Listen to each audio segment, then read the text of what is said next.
bahagia.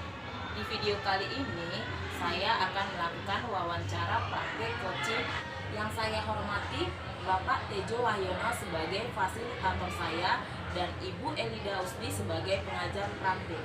Saya adalah Titin Afriani Simanjorang, calon guru penggerak angkatan 7 dari SMA Negeri 3 Medan, Kota Medan. Di sebelah saya sudah ada rekan sejawat saya, Ibu Natalia Simarmata, guru bahasa Indonesia di SMA Negeri 3 Medan.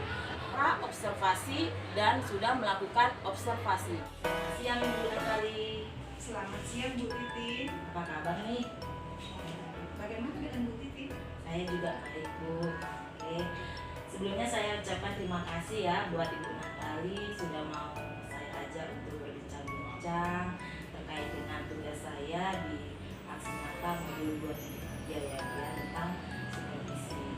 Jadi sedikit saya bercerita bahwa kegiatan ini akan melalui 3 tahap ya Ibu, di mana tahap yang pertama itu tentang pra-observasi, kemudian nanti yang kedua ada observasi, dan yang ketiga itu pasca observasi ya, begitu ya Ibu ya.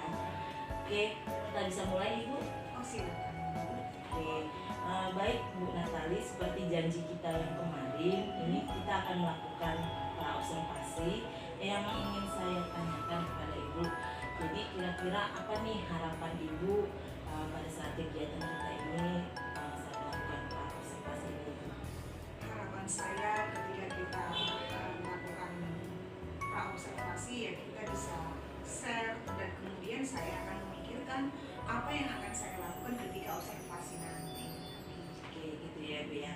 Oke Ibu, saya kan akan mengadakan observasi nih. Kira-kira materi apa yang akan Ibu bawakan dan di kelas berapa begitu ya Ibu untuk yang akan diobservasi Ibu? Ya, materi yang akan saya bawakan adalah teks resensi di kelas 11 nya 1. Di kelas 11 nya 1 materinya tentang resensi ya Bu ya. Iya. Oke Ibu, terkait dengan pembelajaran yang akan Ibu lakukan, tujuan dari pembelajaran itu apa ya Ibu? Tujuannya yang pertama sekali adalah anak-anak dapat menulis teks resensi novel dengan tepat gitu ya. Mereka itu mampu menulis teks resensi novel, mampu menganalisis struktur dan kaidah kebahasaan teks resensi.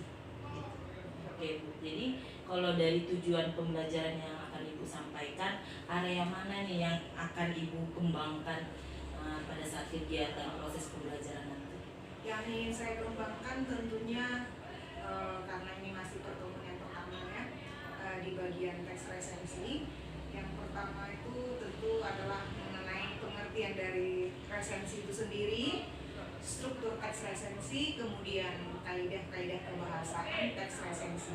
Mereka harus tahu dulu ya, apa itu struktur resensi dan bagaimana itu kaidah-kaidah kebahasaan teks resensi. Kemudian nanti pertemuan selanjutnya mereka akan mampu meresensi sebuah novel. Oke, baik Bu. Nah, dari cerita Ibu, berarti ada nih persiapan-persiapan yang sudah Ibu lakukan untuk kita akan melakukan pembelajaran pada saat observasi nanti Ibu. Bisa cerita Ibu? Tentu ketika kita akan melakukan pembelajaran, kita harus mempersiapkan diri ya. Yang pertama sekali tentunya saya sudah memiliki desain pembelajaran RPP-nya dan saya sudah tahu model pembelajarannya, metode yang saya gunakan ketika belajar. Nah, model pembelajaran yang saya lakukan itu adalah model PBL, ya, Problem Based Learning. Nah, pertama sekali nanti saya akan menunjukkan ya teks resensi, ini loh teks resensi. Nah, anak-anak membaca teks resensi. Kemudian saya akan tanyakan kepada mereka dengan pertanyaan terbuka, apa itu teks resensi? Nah, setelah itu saya akan membentuk kelompok. Mereka akan berkelompok menganalisis struktur dan kaidah kebahasaan teks resensi. Jadi setelah mereka, saya buat bahan belajar juga ya, bahan ajar juga. Tentunya nanti di bahan ajar itu ada struktur teks resensi, pengertian teks resensi, ada juga kaidah-kaidah kebahasaan teks resensi. Itu akan ada di anak. ya. Bahan ajar itu ada di anak, kemudian saya kasih masalah. Ini analisis struktur dan kaidah kebahasaan teks resensi, ya. Jadi mereka menemukan sendiri strukturnya, kaidah kebahasaannya. Sebelum saya jelaskan nantinya, ya. Nah, setelah mereka menemukan secara berkelompok, kemudian mereka akan presentasi. Mereka mempresentasikan struktur dan kaidah kebahasaan. Setelah mereka presentasi, tentu kan ada mungkin tanggapan dari kelompok lain, kemudian ada pertanyaan-pertanyaan, kemudian setiap kelompok akan saling melengkapi. Nah, setelah selesai semuanya, saya akan menguatkan kepada mereka. Ini loh struktur teks resensi. Ada penguatan dari saya bahwa struktur teks resensi ini dan kaidah-kaidah kebahasaan teks resensi ini. Nah, setelah saya kuatkan, kemudian ada kesimpulan. Kesimpulan itu pertama sekali saya akan tanyakan kepada anak, apa yang kamu temukan dalam pembelajaran hari ini? Tentu mereka sudah tahu tadi ya, kaidah kebahasaan dan struktur teks resensi. Setelah saya simpulkan, kemudian ada tugas yang saya berikan. Oke, baik Bu Natali. Jadi dari penjelasan Ibu berarti ada istilahnya Ibu memberikan kesempatan buat anak-anak itu untuk belajar mandiri terlebih dahulu, kemudian mereka nanti akan mengerjakannya secara berkelompok gitu ya Bu ya, dan di akhir pembelajaran mungkin akan ditarik suatu kesimpulan ya Bu. Ibu bersifat menguatkan dari apa yang dipelajari anak-anak tersebut, begitu ya Ibu ya. Iya. Oke, baik Ibu, luar biasa sekali. Dari cerita Ibu, kira-kira ada nggak orang yang akan Ibu minta bantuan untuk melaksanakan pada saat pembelajaran nanti kira-kira? Mungkin bantuan yang saya butuhkan dari anak-anak itu sendiri, kemudian dari sarana prasarana, karena ketika pembelajaran saya membutuhkan e-fokus, saya butuh kabel untuk laptop, dan anak-anak akan meminjam ke bagian sarana prasarana. Harapan saya tentunya sarana memberikan kepada anak apa-apa yang saya butuhkan. Jadi ada kolaborasi ya, antara saya, anak-anak dengan pihak sekolah. Ya, betul sekali ya Bu ya. Proses pembelajaran ini nggak mungkin berlangsung tanpa kerjasama kita sebagai guru dengan justru sama muridnya ya Bu ya. Kemudian dengan pihak sarana prasarana, karena dari cerita Ibu berarti Ibu menggunakan media pembelajaran InFocus ya Bu ya. Jadi butuh kabel maupun nanti kalau ada sesuatu yang bisa Ibu koordinasikan sama pihak sarana gitu ya Bu ya. Oke Ibu, luar biasa sekali. Kapan nih rencana Ibu akan melakukan pembelajaran yang akan saya masuki gitu, observasi kira-kira? Saya masuk di kelas itu besok. Besok ya Bu ya. Itu di jam berapa ya Bu? Di les terakhir pula itu. Di les terakhir, berarti kita bisa persiapan besok Ibu masuk di kelas 11-nya 1 di jam terakhir itu ya Bu ya. Les 89. Les 89 berarti 2 les ya Bu ya. Oke Ibu, saya akan masuk di kelas Ibu sesuai dengan konfirmasi dari Ibu bahwa besok kita masuk di kelas 11-nya 1 les 89. Nah, dari cerita Ibu tadi, apa nih komitmen Ibu untuk selanjutnya gimana pada saat nanti Ibu melakukan pembelajaran? Ya, komitmen saya memang ya harus berhasil pembelajarannya gitu ya. Jadi kita sudah memikirkan langkah-langkah yang akan saya lakukan saat pembelajaran besok. Ya, walaupun nanti mungkin ada yang ketinggalan, tapi tetap saya berkomitmen akan saya lebih utamakan lah ya. Saya siapkan lebih baik untuk pembelajaran besok. Gitu. Baik Ibu, dari cerita Ibu tadi saya bisa menangkap seperti ada masih kekhawatiran gitu ya Bu ya. Masih ada kekhawatiran yang memang Ibu sudah merencanakan nih pembelajaran, tapi ada seperti kekhawatiran yang Ibu rasakan begitu ya. Apa kira-kira yang Ibu rasakan kekhawatiran dalam hal apa seperti? Kekhawatiran saya memang tidak terlalu banyak sebenarnya. Hanya kadang-kadang ketika kita mengajar ada yang tinggal gitu, ada ketinggalan-ketinggalan. Misalkan kita lupa menguatkan gitu kan. Kita langsung ke kesimpulan. Ya. Karena kita mungkin begini, kita sudah lihat anak-anak itu membahas, mempresentasikan hasil diskusinya. Dan ada anak-anak yang bertanya, ada yang memberitahukan bahwa struktur resensi itu ini, kaidah kebahasaan itu ini. Jadi sebenarnya mereka sudah saling tahu. Dan kadang-kadang kita sebagai guru lupa menguatkan. Padahal itu sangat penting bagi anak. Karena anak-anak itu pasti lebih percaya Kalau kita sudah menguatkan ke anak bahwa struktur dan kaidah kebahasaan itu ini, mereka akan lebih, oh iya, lebih kuat lagi pembelajaran itu didapat oleh anak-anak itu. Jangan langsung kesimpulan. Oke, jadi menurut Ibu takut di kekhawatiran Ibu itu lupa menguatkan ya Bu ya. Jadi menurut Ibu gimana caranya supaya tidak terjadi? Mungkin itu pengalaman yang sebelum-sebelumnya ya Bu ya. Gimana lah supaya tidak terulang lagi? Gimana Ibu? Supaya tidak terulang, ada baiknya memang kita membuat garis-garis besar di saat pembelajaran. Jadi kita siapkan jurnal. Setiap guru itu harus punya jurnal, semacam buku. Oh ini saya mengajar di kelas 11-nya 1. Yang saya siapkan ini, yang saya ajarkan ini.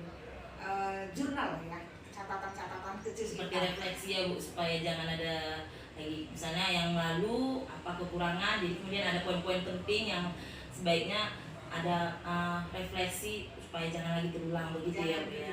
Dan ketinggalan. Baik Ibu, berarti Ibu rasa khawatir Ibu itu sudah Ibu sampaikan kepada saya, dan Ibu juga akhirnya mengungkapkan oh rupanya akhirnya buat poin-poin penting ya Bu ya, seperti ada jurnal ataupun catatan-catatan kecil ya.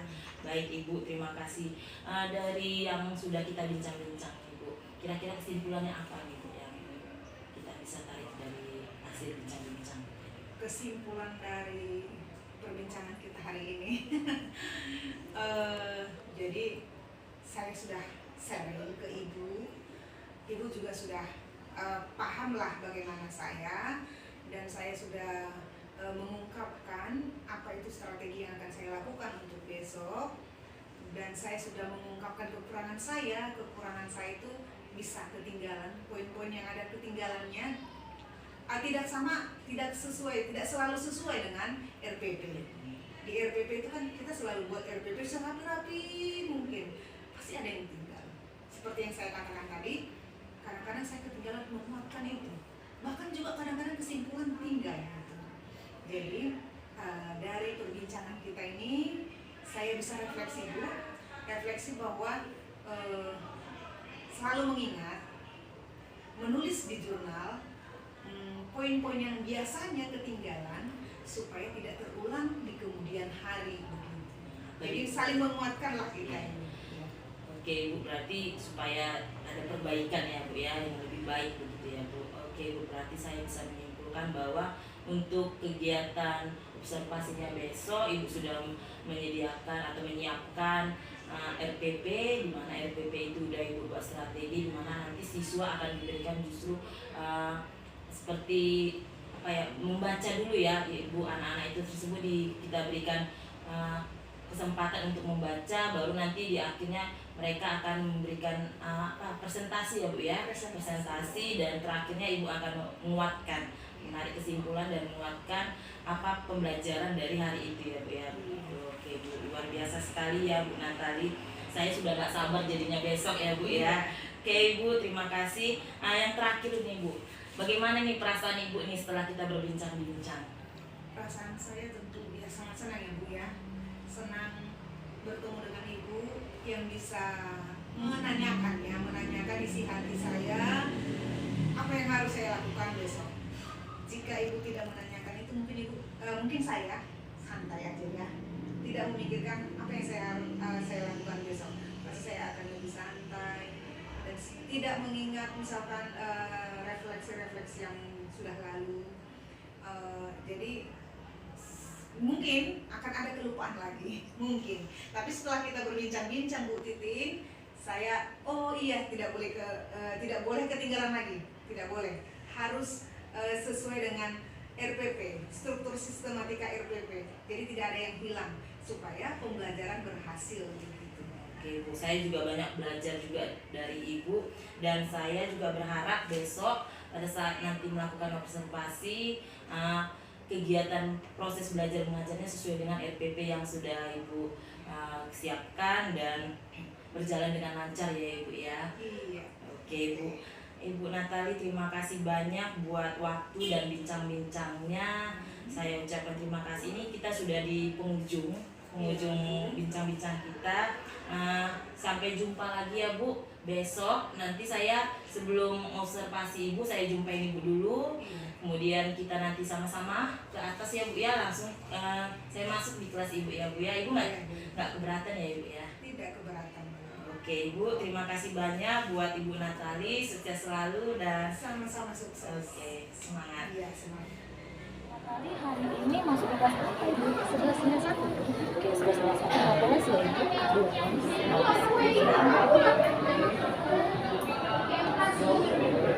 2.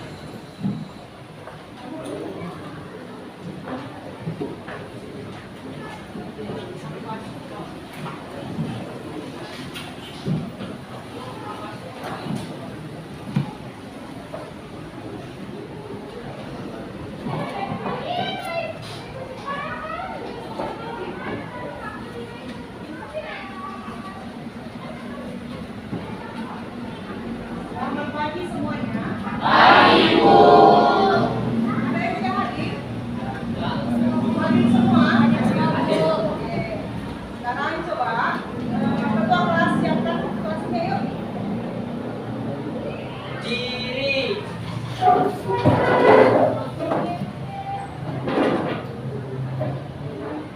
Sebelum memulai pelajaran kita hari ini, ada baiknya kita berdoa menurut agama dan kepercayaan kita masing-masing. Doa dimulai.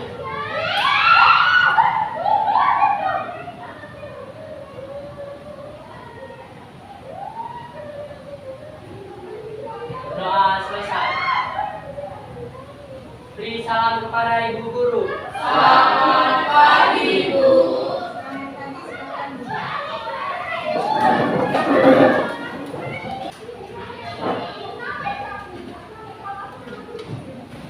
Sebelum kita mulai pembelajaran kita hari ini, anak-anak silakan berdiri dulu. Kita mau berdiri dulu sebentar ya, untuk melihat seberapa fokus kamu hari ini. Ya. Oke, kalau ibu katakan pagi, tepuk tangan sekali. Kalau ibu katakan siang, tepuk tangan 2 kali. Kalau ibu katakan malam, tepuk tangannya 3 kali. Oke, kita mulai pagi, siang, malam, pagi, malam, siang, pagi, sore. Kalian bilang ya, kalau nggak ada apa-apa sore kan? Iya, ada yang belum fokusnya kayak itu, Randy ya. Dana. Randy atau siapa? Dana? Dana. Oke, berarti kalau ibu lihat hanya sedikit yang tidak fokus, yang lainnya sudah fokus. Oke, tepuk tangan untuk kita semua. Oke, silakan duduk. Oke, hari ini kita akan belajar tentang membandingkan 2 teks presensi. Sebelumnya kamu sudah belajar mengenai teks presensi ya. Apa itu teks presensi? Siapa yang tahu? Angkat tangan. Siapa yang tahu apa itu teks presensi? Ayo. Ayo silakan katakan yang teks presensi. Ya, Safira silakan. Teks resensi adalah suatu teks yang berisi penilaian, komentar, kritik terhadap suatu karya, baik itu karya sastra maupun non-sastra. Seperti resensi novel contohnya. Iya, teks resensi itu kritik atau penilaian atau apresiasi terhadap sebuah sastra atau terhadap sebuah karya, ya kan? Menilai baik buruknya sebuah karya itu pengertian dari resensi. Nah, kita sudah belajar struktur teks resensi, betul? Nah, sekarang siapa yang bisa menuliskan ke depan? Struktur teks resensi yang dimulai dari judul. Ingat? Iya, siapa yang bisa ke depan? Satu saja dulu gak apa-apa, nanti ganti-ganti ya. Ya, nah, gantian. Ya, tulis di samping sana ya. Struktur paling ujung nak. Struktur teks resensi. Kita mengulang-ulang ya pembelajaran yang sebelumnya.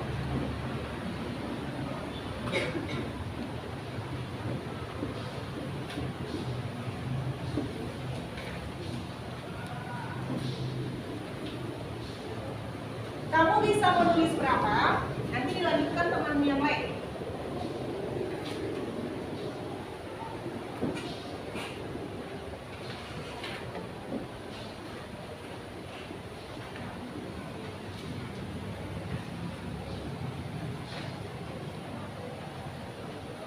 silakan.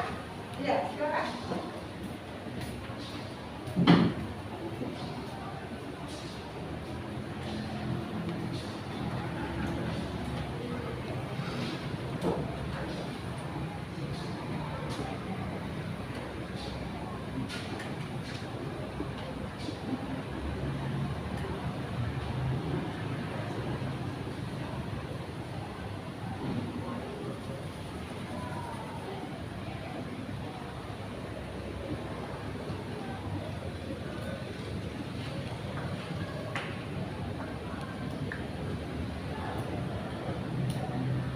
Kemudian kaidah kebahasaan teks resensi. Siapa yang bisa? Ada 5. Ya, ada 5 kaidah kebahasaan teks resensi. Ya, silakan. Ya, silakan hadir. Sampai penutup tadi kan? Iya, sampai penutup.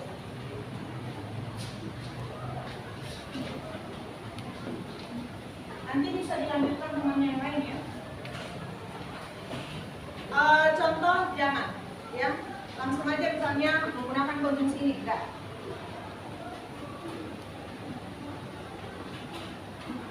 Kaidah kebahasaan teks resensi.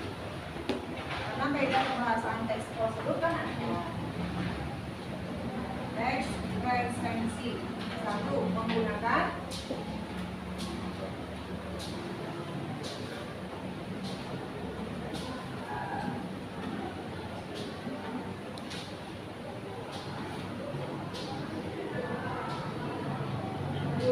konjungsi penerang. Oke, yang pertama, yang kedua, silakan gantian yuk.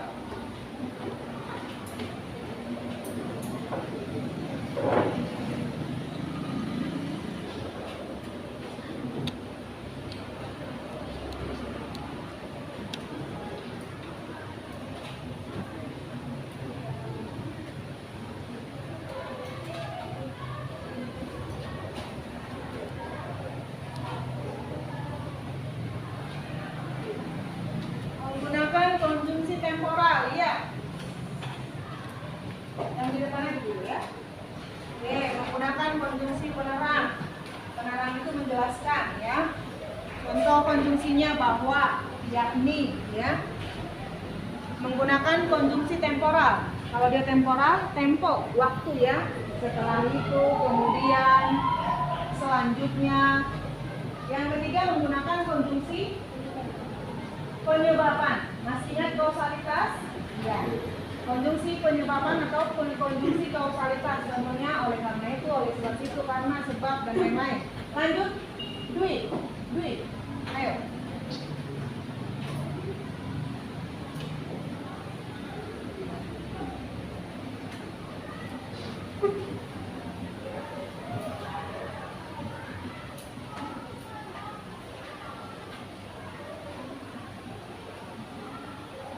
Menggunakan pernyataan syarat. Ya, menggunakan pernyataan saran atau rekomendasi ya.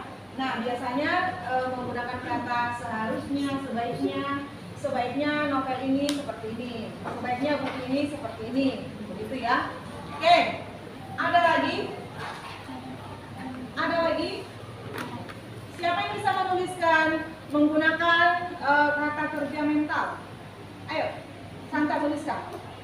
Kata kerja mental itu apa? Yang menyatakan kata kerja itu tindakan ya. Tapi dia tindakan yang bagaimana? Yang menghubungkan ke perasaan. Contohnya seperti apa? Menyenangkan. Apa lagi? Merasakan. Bersedih. Sedih dengan bersedih beda kelas katanya kan?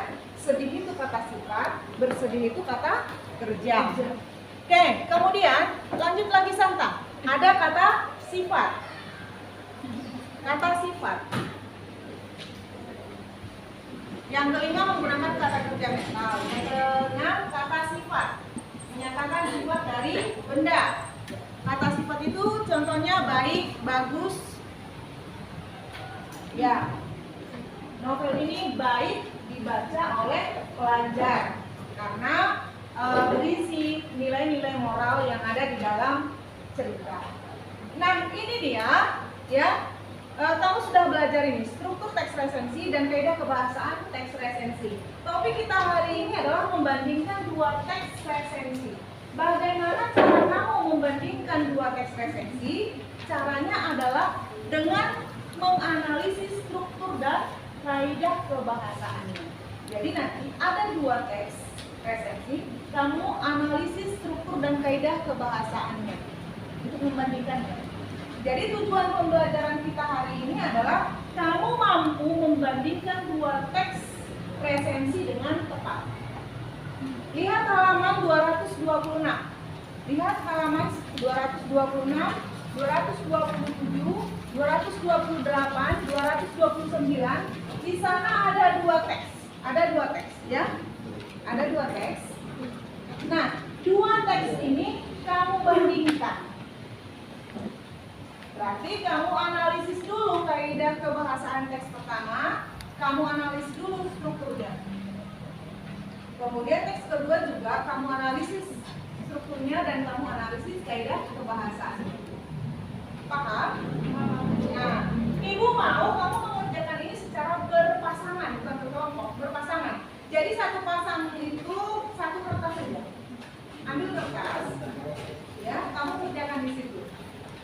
Nanti setelah selesai, kamu presentasikan hasil dari pekerjaanmu. Gak perlu lagi beritahukan kan, yang ini strukturnya, dari pahami sebelumnya kan. Kemudian kaidah-kaidah kebahasaan contohnya kan sudah kan, sudah tahu kan. Oke, silakan dikerjakan. Ibu kasih waktu 10 menit. Setelah itu nanti presentasi. Ya.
Assalamualaikum warahmatullahi wabarakatuh.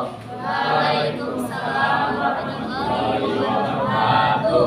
Kami akan mempresentasikan hasil diskusi kami tentang perbandingan dua teks resensi. Untuk teks yang pertama, struktur teks, itu judul resensinya tidak ada di dalam teks tersebut. Terus yang kedua, identitas buku, judul novel Twilight, pengarang Oben Cedric, Penerbit Gradient Media Tama, tahun terbitnya tahun 2009, tempat terbit di Yogyakarta dan tebalnya 147 halaman. Untuk pendahuluan itu berada di paragraf 1, untuk isi ada paragraf 2 sampai paragraf 8 dan penutup paragraf 9 sampai paragraf 10. Untuk kaidah kebahasan dari teks resensi yang pertama itu ada konjungsi penerang. Contohnya, Bella akhirnya menceritakan kepada Edward bahwa dia adalah seorang vampir. Jadi kata bahwanya itu merupakan konjungsi penerang. Yang kedua, ada konjungsi temporal. Dia kemudian disukai oleh para siswa di sekolahnya. Kemudian, itu contoh konjungsi temporal. Yang ketiga, ada konjungsi penyebab. Contoh kalimatnya, Edward menjadi vampir karena. Yang kelima ada kata kerja mental. Contohnya, Bella sangat menyukai keripik jengkol. Yang keenam ada kata sifat. Joko marah kepada Edward. Kata marah itu kan merupakan kata sifat. Lalu saya akan membacakan struktur dan kaidah kebahasaan pada teks kedua. Jadi pada teks kedua struktur teksnya identitas buku, judul resensi tidak ada. Lalu kedua identitas buku itu judul buku, tip dan trik jago main Rubik, penulis Wicaksono Adi, penerbit Gradient Media Tama, cetakan 1 pada tahun 2009 dan tebal 184 halaman. Lalu untuk pendahuluan itu pada paragraf pertama, isi itu pada paragraf kedua sampai paragraf keempat, dan terakhir penutup itu pada paragraf kelima. Lalu selanjutnya adalah kaidah kebahasaannya. Yang pertama ada konjungsi penerang. Contohnya adalah Rubik adalah permainan puzzle mekanik berbentuk kubus. Kata konjungsi penerangnya adalah ada. Lalu ada konjungsi temporal. Dengan kemunculan internet, Rubik akhirnya bangkit dari tidur panjangnya. Kata kerja temporalnya adalah akhirnya. Lalu yang ketiga itu ada kata kerja mental. Dalam buku ini banyak terdapat gambar yang menarik. Menarik merupakan kata kerja mental. Lalu ada pernyataan saran. Orang-orang sudah terlalu kesal saat. Lalu yang keempat itu ada kata sifat. Orang-orang sudah terlalu kesal saat mencoba menyelesaikannya. Kata sifatnya adalah kesal. Untuk kalimat saran dan penyebaban itu tidak ada pada teks kedua. Oke, silakan. Iya. Satu orang saja yang bertanya ya. Baik, itu dia presentasi kelebihan serta kekurangan dari buku tersebut. Mengapa kalian menyebutkan bahwa paragraf terakhir itu disebut penutup? Terima kasih. Terima kasih Sompa atas pertanyaannya. Untuk jawabannya itu, jadi pada kalimat terakhir itu sebenarnya masih isi karena masih berisi tentang kelebihan dan kekurangan dari si buku. Maaf atas kesalahan yang telah kami buat. Terima kasih. Yang dapat kami sampaikan, terima kasih atas ketenangan teman-teman dalam mengikuti presentasi kali ini. Kami sudahi, billahi taufiq wal hidayah. Wassalamualaikum warahmatullahi wabarakatuh.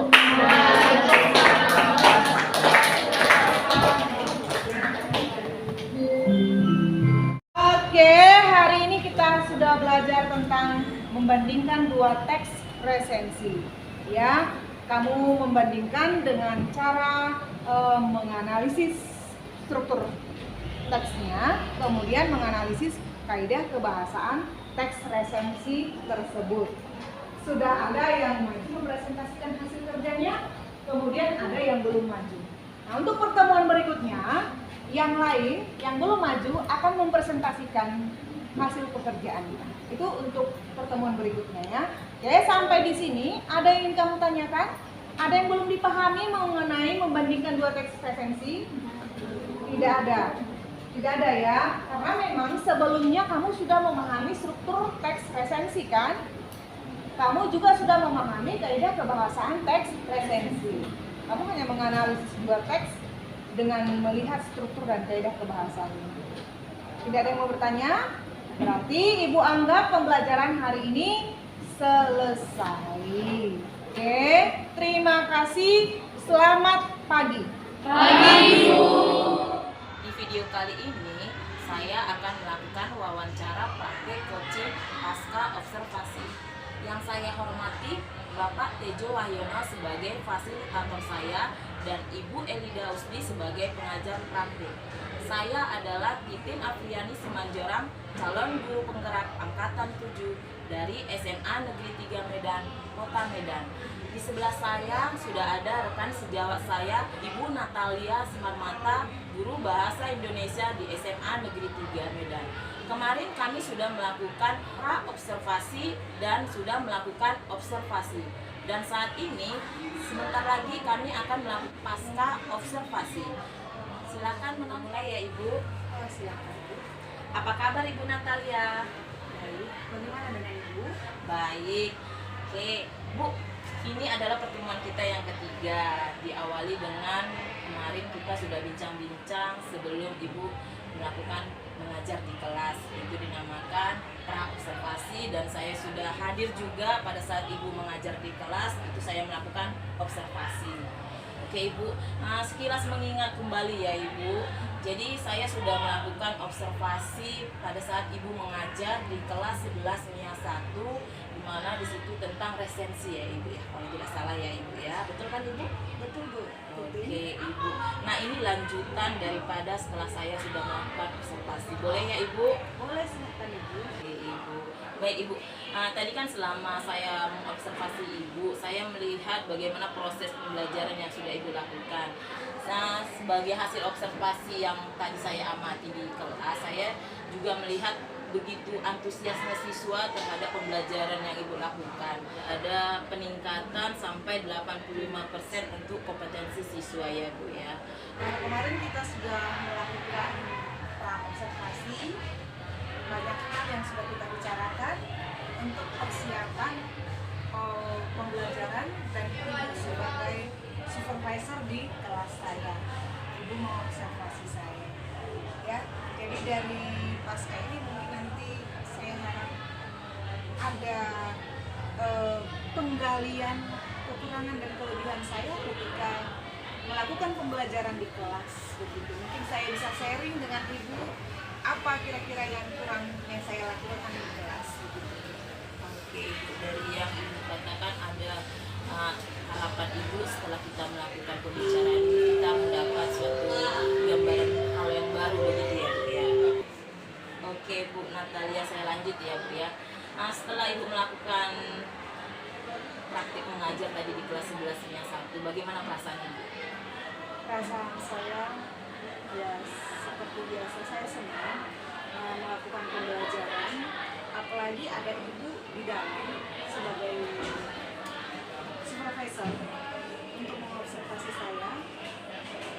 Ketika ada Ibu di dalam, saya merasa ada semangat baru, timbul semangat baru. Mengapa saya harus menjadi lebih baik? Ada teman sejalan saya yang melihat saya di depan kelas, jadi saya berusaha lebih baik.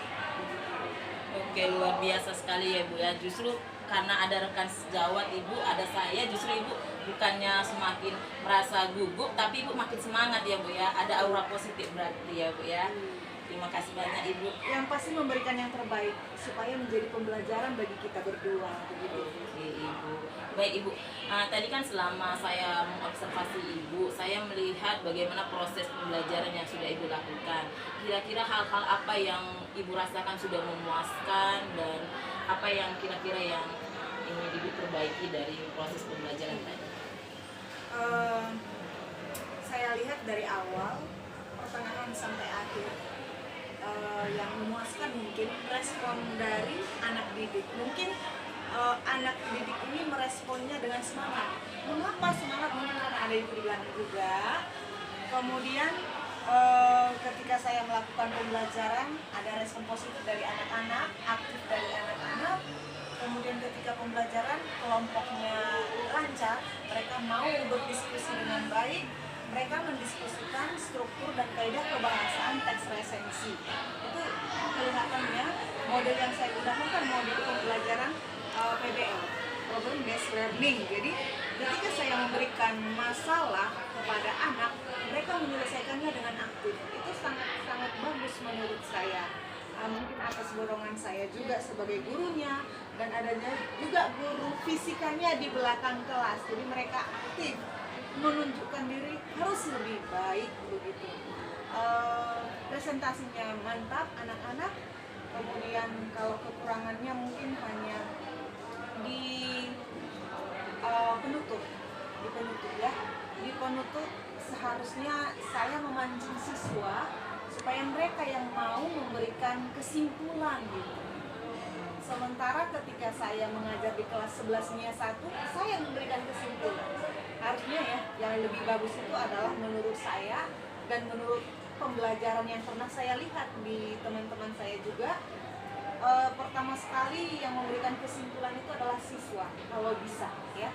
Yang pertama sekali memberikan kesimpulan itu adalah siswa. Kita ajak dulu siswa-siswa memberikan kesimpulan. Pembelajaran apa yang sudah kita pelajari atau kita peroleh hari ini? Anak-anak pasti bisa menyimpulkan. Nah, setelah anak-anak menyimpulkan, kemudian sebagai guru saya penutup, menyimpulkan kembali atau menguatkan kembali pembelajaran hari ini. Itu dia kekurangan saya pada saat itu. Oke, Ibu. Jadi Ibu menyadari ada kekurangan Ibu di akhir pembelajaran. Ibu berharap siswalah yang menarik kesimpulan terlebih dahulu ya Bu ya. Oke, menurut Ibu dari kekurangan Ibu ini apa kira-kira yang akan Ibu lakukan supaya di next pembelajaran berikutnya kekurangan ini tidak terjadi lagi begitu Ibu, kira-kira apa yang akan Ibu lakukan? Ya, setiap kita sebelum melakukan pembelajaran kita kan sudah merancang pembelajaran atau sudah membuat RPP begitu ya. Kita sudah susun sebagus-bagusnya, sesistematika mungkin, tapi masih ada juga tetap yang ketinggalan. Mungkin sebelum saya mengajar nantinya saya akan melihat dulu RPP saya sebelum masuk kelas, kemudian saya sudah bisa membayangkan langkah-langkah pembelajaran yang akan saya lakukan di kelas supaya hal-hal yang sudah tidak baik itu berkurang lah ya. Jadi bisa diminimalisir sedemikian rupa sehingga kekurangannya tidak terlihat. Oke Ibu, luar biasa sekali ya Ibu Natalia. Apa rencana Ibu tindak lanjut untuk pembelajaran berikutnya, direfleksi dari pembelajaran yang sudah berlalu? Tindak lanjutnya untuk pembelajaran sesudahnya ya, saya ingin membuat pembelajaran yang lebih kreatif lagi. Kalau bisa saya akan mengubah model-model pembelajaran. Misalkan kalau yang kemarin kan model pembelajarannya itu PBL, problem based learning. Di kemudian harinya saya ingin membuat project juga. Nah, mereka kan kemarin menganalisis struktur dan kaidah kebahasaan teks resensi. Nah, selanjutnya saya ingin mereka membuat teks resensi, bukan menganalisis lagi, melainkan mereka sudah membuat teks resensi. Pertama sekali adalah mereka membaca novel atau membaca kumpulan cerpen. Nah, setelah mereka membaca novel ini, mereka membuat teks resensi. Teks resensi itu adalah sebuah ulasan meresensi siapa penulis buku itu, bagaimana ceritanya, apa yang dijelaskan di dalam buku, kemudian apa kelebihan kekurangan dari buku itu. Itu teks resensi ya. Jadi setelah mereka membuat teks resensi, hasil teks resensi ini akan ditukar berpasangan, secara berpasangan, akan mereka tukar secara berpasangan. Kemudian masing-masing teman akan menganalisis struktur dan kaidah kebahasaan teks resensi temannya. Itu menurut saya menarik. Mengapa menarik? Yang mereka analisis adalah kalimat-kalimat dari temannya sendiri. Ya, jadi nanti dari hasil ini akan kelihatan, oh si ini sudah pintar menulis, si ini sudah pandai merangkai kalimat, pandai membuat sebuah teks. Begitu. Harapan saya memang mereka itu mampu menulis sebuah teks. Itu paling utama ya. Oke Ibu Natalia. Natali, luar biasa sekali ya Ibu. Berarti rencana tindak lanjut Ibu bahwa di proses pembelajaran berikutnya Ibu akan melakukan justru anak-anak ini membuat proyek baru ya Bu. Kalau di kemarin Ibu melakukan pembelajaran di mana anak-anak itu menganalisis, tapi nanti di next pelajarannya justru anak-anak ini menghasilkan sesuatu ya Bu ya. Oke Ibu, luar biasa sekali Ibu. Baik Ibu, ini di ujung pembicaraan kita akan Ibu lakukan setelah kita melakukan percakapan ini. Gimana perasaan Ibu? Apakah ada yang ingin Ibu sampaikan kembali atau yang masih mengganjal di hati Ibu? Oke, dari percakapan kita ini kita sharing ya Bu, kita sharing Ibu Titin.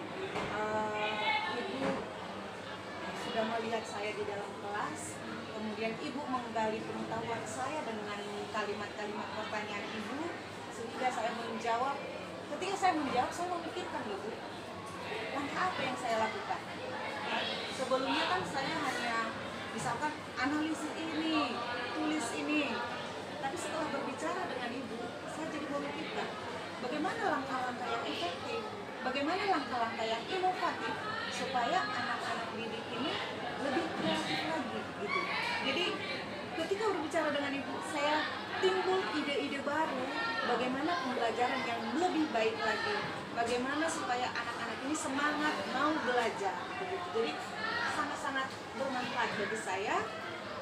Sharing dengan Ibu menggali pengetahuan yang mungkin terpendam dalam diri saya sendiri, sehingga sekarang muncul, oh yang akan saya lakukan ini. Nanti mereka akan menulis teks resensi, mereka menghasilkan sebuah teks, mereka mampu membaca sebuah buku. Setelah mereka membaca buku, mereka akan membuat ulasan mengenai buku yang mereka baca. Itu sangat-sangat bagus sekali menurut saya. Oke Ibu Natali. Terima kasih banyak buat bincang-bincangnya. Di sini jujur saya semakin termotivasi ketika saya melihat Ibu, oh begini gaya mengajar Ibu. Saya banyak belajar dari Ibu supaya anak itu lebih aktif, apalagi dalam berdiskusi kelompok dan mengeluarkan pendapat pada saat presentasi dari teman-teman kelompoknya.